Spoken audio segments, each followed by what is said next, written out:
پاکستان کی social media یا electronic media پہ اگر بلوچستان کے اوپر کوئی پروگرام ہو رہا ہو یا بلوچستان کے اوپر کوئی ڈسکشن ہو رہی ہو، وہاں پہ جتنے بھی پولیٹیکل انالسٹ جو آتے ہیں یا پولیٹیکل سائنٹسٹ جو آتے ہیں یا جو سو کالڈ تجزیہ نگار یا اینکر پرسن بیٹھے ہوتے ہیں، اگر آپ ان سے پوچھ لیں کہ بلوچستان میں کون سے فیکٹرز ہیں جو سب سے زیادہ رسپانسبل ہیں بلوچستان کو بیکورڈ کرنے میں، وہ آپ کو دو ریزنز جو ہیں وہ بتائیں گے۔ پہلا ریزن یہ ہے کہ بلوچستان میں بیرونی جو آتے ہیں ان کی مداخلت ہے، وہ بلوچستان میں انہوں نے سیکورٹی کے جو ہے حالات اس طرح سے خراب کیے ہیں کہ وہاں پہ ڈیولپمنٹ نہیں ہوتی۔ دوسرا جو ہے وہ آپ کو یہ بتائیں کہ بلوچستان میں جو سرداری سسٹم ہے یا جو ٹرائبل سسٹم ہے وہ ریسپانسبل ہے جتنا بلوچستان جو پور ہے بیکورڈ۔ اگر دیکھا جائے تو جہاں تک سرداری سسٹم کا تعلق ہے تو یہ آپ کو بہت سارے جو جملے جو ہیں وہ آپ کو سننے کو ملتے ہیں۔ فار ایگزامپل سردار جو ہے they are responsible for the backwardness of Balochistan, یہ لوگوں کو پڑھنے نہیں دیتے، اس کے علاوہ یہ ڈیولپمنٹ کا کام ہونے نہیں دیتے، اس کے علاوہ انہوں نے گورنمنٹ کو بلیک میل کیا ہوا ہے، یا جتنے بھی فنڈز ہیں ان کو کہا جاتے ہیں، یا جو فیڈرل گورنمنٹ کی طرف سے جتنے ڈیولپمنٹ کے فنڈز آتے ہیں صوبے کو، یہ ان سب کو کہا جاتے ہیں یہ اپنی عیاشیوں پہ خرچ کرتے ہیں۔ ایک اور چیز جو ہے وہ مشہور ہے کہ یہ بہت بڑے ظالم ہیں، لوگوں کو پڑھنے نہیں دیتے، اگر لوگ پڑھ لکھ جائیں گے تو جو ہے ان کا سسٹم جو ہے وہ ختم ہو جائے گا۔ لیکن اگر ہم بلوچستان کو دیکھتے ہیں تو بلوچستان میں ایسے بہت سے ریجنز ہیں، جس طرح سے مکران ڈویژن ہے یا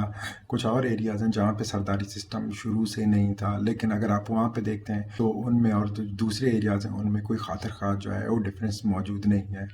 جہاں تک سرداری سسٹم کا تعلق ہے یا ٹرائبلزم کا تعلق، تو اگر آپ ان سے پوچھ لیں کہ ان دونوں کے بیچ میں کیا ڈفرنس ہے تو majority of them will be unable to differentiate between both. ان کو پتہ نہیں ہوگا کہ جو ٹرائبل سسٹم ہے یا جو سرداری سسٹم ہے ان میں کیا فرق ہے۔ اینڈ جو آج کا ٹاپک ہے that is very important as far as Balochistan is concern. Balochistan is one of the largest provinces of Pakistan, but اگر دیکھا جائے تو it is one of the most backward and most remote region in this entire country. جتنے بھی socio economic indicators ہیں اگر آپ ان کو چیک کریں، بلوچستان جو ہے as compare to other provinces of Pakistan, Balochistan جو ہے وہ سب سے پیچھے ہے۔ اگر دیکھا جائے تو Balochistan is one of the richest provinces in Pakistan. اگر ہم یو این ڈی پی کے یا یو این کے لاسٹ 10 سے 20 ایئرس کے رپورٹ دیکھتے ہیں تو جتنے بھی سوشو اکنامک انڈیکیٹرز ہیں وہ آپ کو یہی بتاتے ملیں گے کہ بلوچستان جو ہے ہر سوشو اکنامک انڈیکیٹر میں پیچھے ہے۔ جو یہ ویڈیو ہے اٹس ڈیوائڈ انٹو 2 پارٹس۔ جو پہلا پارٹ ہے اس میں ہم پری ہسٹری سے لے کے 1948 تک بلوچستان کے جو حالات ہیں وہ دیکھیں گے ایز فار ایز سرداری سسٹم یا ٹریول سسٹم از کنسرن۔ دوسرا جو ہے ہم 1948 سے لے کے 2024 تک دیکھیں گے کہ کس طرح سے یہ سرداری سسٹم جو ہے وہ سسٹین کر سکا۔ Before we go further into Balochistan, سب سے پہلے چیک کریں گے کہ واٹ از ٹرائبلزم۔ اچھا، tribalism can be defined as a social system where human societies are divided into small independent sub group, majority of them are local with less population. جو tribalism ہے اس کو دنیا کا پہلا جو ہے سوشل سسٹم کہا جاتا ہے۔ اس کے علاوہ جو ہے دنیا میں بہت سارے ایریاز ہیں جہاں پر tribalism also acted like a political system, اور پوری دنیا میں جتنے بھی نیشنز تھے وہاں پہ جو ڈومیننٹ کلچر تھا ایک وقت میں وہ ٹرائبلزم۔ میجورٹی آف دا کنٹریز جو ہیں دے کیم آؤٹ آف ٹرائبلزم، لیکن ابھی بھی دنیا میں بہت سارے ایریاز ہیں یا بہت ساری جگہ ہیں جہاں پہ ابھی بھی ٹرائبلزم جو ہے وہ ایگزسٹ کرتا ہے۔ اس میں ایوولوشن اور سائیکولوجی کا جو ہے بہت بڑا آتا ہے۔ اگر ہم سائیکولوجی دیکھتے ہیں تو اٹس ویری امپورٹنٹ بیکاز جو ٹرائبلزم ہے یا جو ٹرائبل کلچر ہے it played a vital role for the survival and for the reproduction. Majority of the جو ٹرائبس تھے ان کی جو اکانومی تھی دیٹ واز سروائیول اکانومی، اسی وجہ سے جو ہے ٹرائبلزم نے ڈومیننٹ رول پلے کیا انسان کی سروائیول میں۔ آس ورسز دیم کا جو ٹاپک ہے کہ we are different from other people, وہ بھی ہمیں ٹرائبلزم سے ہی نکلتا ہوا دکھائی دیتا ہے۔ جب ہم اپنے آپ کو پرسیو کرتے ہیں ڈفرینٹ فرام ادر گروپ تو کمپٹیشن یا جو ہے وہ کنفلکٹ پیدا ہوتا ہے۔ اگر ہم اسی کو دیکھتے ہیں تو ہمیں نظر آتا ہے کہ بلوچستان میں جو ٹرائبز ہیں ان کا جو ہے دوسرے کنٹریز کے ساتھ فار سینچریز جو ہے ان کی لڑائیاں چلتی رہی ہیں۔ اگر ہم اس کے پیچھے سائیکولوجیکل جو ایکسپلینیشن دیکھتے ہیں تو سائیکالوجی بیسکلی سیز کہ when we perceive ourselves part of a group، ہمارا جو ریوارڈ سسٹم ہے جو ایمپیتھی سسٹم ہے وہ ایکٹیویٹ ہو جاتا ہے۔ جو نیورو ٹرانسمیٹر ہے آکسیٹوسن جو ہے اس کا بہت بڑا رول ہے جو گروپ لویلٹی ہے، جو گروپ ٹرسٹ ہے اس کو پیدا کرنے میں۔ اسی وجہ سے آپ دیکھتے ہیں کہ جتنے بھی ٹرائبل کلچرز ہیں یا جتنے بھی ٹرائبز ہیں ان کے آپس میں لوگ جو ہیں ایک دوسرے سے زیادہ لویل ہیں، ایک دوسرے پہ زیادہ ٹرسٹ کرتے ہیں، اور جو آؤٹ گروپ ہے یا تو ان کے ساتھ کمپٹیشن چل رہا ہوتا ہے یا تو ان کے ساتھ جو ہے وہ کنفلکٹ چل رہا ہوتا ہے۔ اور پاکستان میں اگر آپ دیکھتے ہیں تو آپ کو یہ چیز ایزلی نظر آئے گی۔ اگر ہم ٹرائبلزم یا جو ٹرائبل کلچر کو مزید سمجھنے کی کوشش کرتے ہیں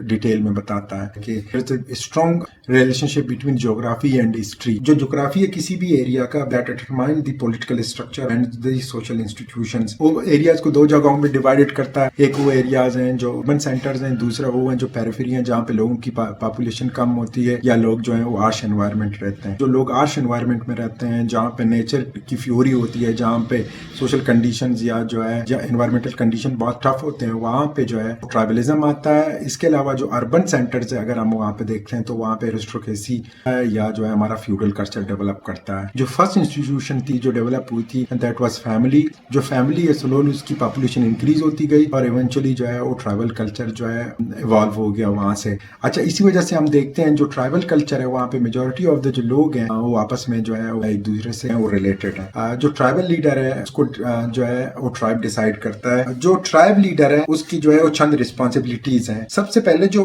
رسپانسبلٹی ہوتی تھی انہیں بھی ریسورسز پکڑے جاتے تھے, ان کو مینیج کرنا. دوسرا جو یہ تھا کس کو کتنا ریسورس ملے گا اور کس طرح سے ڈسٹریبیوٹ ہوگا. اور جو تھرڈ ہے جب بھی لڑائی ہوگی اس ٹرائبل لیڈر کی یہ رسپانسبلٹی ہے کہ وہ جو ہے صلاح کرے ٹرائب کے لوگوں کے بیچ میں. جو ٹرائب کا سب سے قابل بندہ ہوتا تھا وہ جو ہے وہ ٹرائبل لیڈر بنتا تھا.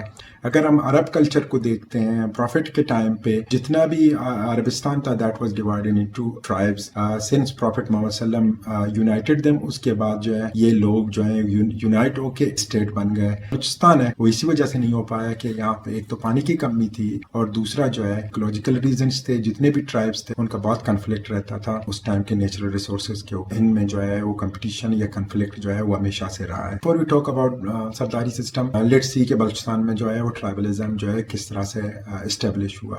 جو فرسٹ بلوچ کنفیڈریسی ہے وہ 400 سال تک یہ اسٹیبلش ہوتا ہے لیکن ایونچولی یہ جو ہے ڈاؤن فال ہو جاتا ہے. اس کے بعد دیکھتے ہیں جو بلوچستان میں جو ٹرائبل سسٹم تھا جس کو سرداری سسٹم کے ساتھ جو ہے کنفیوز کرتے ہیں, وہ جو ہے 1758 کو نور خان نصیر جو تھا اس نے اسٹیبلش کیا. بلکہ جو بلوچستان میں جو ایڈمنسٹریٹو سسٹم تھا ٹرائبلزم کا وہ بھی اس نے جو ہے وہ اسٹیبلش کر دیا. بلوچستان کا جو ٹرائبل سسٹم ہے یہ سوشل بھی تھا اور جو ہے ایز اے پولیٹیکل سسٹم بھی بلوچستان میں جو تھا وہ ایگزسٹ کر رہا تھا. یہ جو ٹرائبل سسٹم ہے وہ کافی سال تک چلتا ہے لیکن ایونچولی جو ہے یہ ٹرانسفارم ہوتا ہے انٹو سرداری سسٹم. اس ٹائم پہ جتنے بھی کولونیل پاور تھے ان سب کی ایک دوسرے کے ساتھ لڑائیاں چل رہی تھیں یا پرابلم چل رہے تھے. تو برٹش کو یہ تھریٹ ہوتا ہے کہ رشیا جو ہے افغانستان کے تھرو سے اس کی جو ہے کالونی پہ حملہ نہ کرے یا جو ہے اس کو کیپچر نہ کرے. تو اسی وجہ سے برٹش کا کانٹیکٹ بلوچستان کے ساتھ ہو جاتا ہے. اچھا, جو برٹش کا جو کانٹیکٹ بلوچستان میں 1839 میں ہوتا ہے, فرسٹ افغان جو وار ہوتی ہے برٹش اور افغانستان کے بیچ میں, اس کے لیے برٹش کا جو ہے وہ خان کے ساتھ کانٹیکٹ ہوتا ہے اور British basically ask them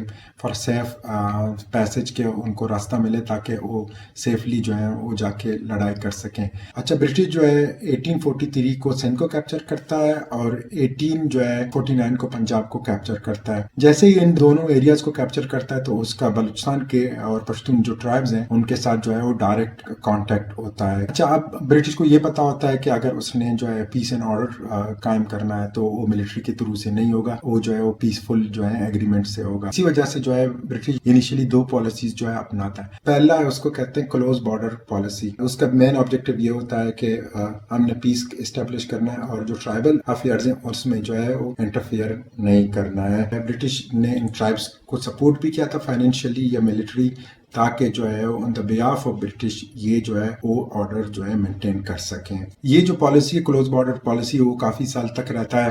British اس وجہ سے نان انٹرفیئر کرتا ہے کیونکہ برٹش کا جو فوکس ہوتا ہے ایک تو افغان وار پہ ہوتا ہے کہ اس نے افغانستان کو کیپچر کرنا ہے, دوسرا برٹش یہ چاہتا تھا کہ اس کو جو ٹرائبز ہیں ان کی طرف سے ریزسٹنس کا سامنا نہ کرنا پڑے.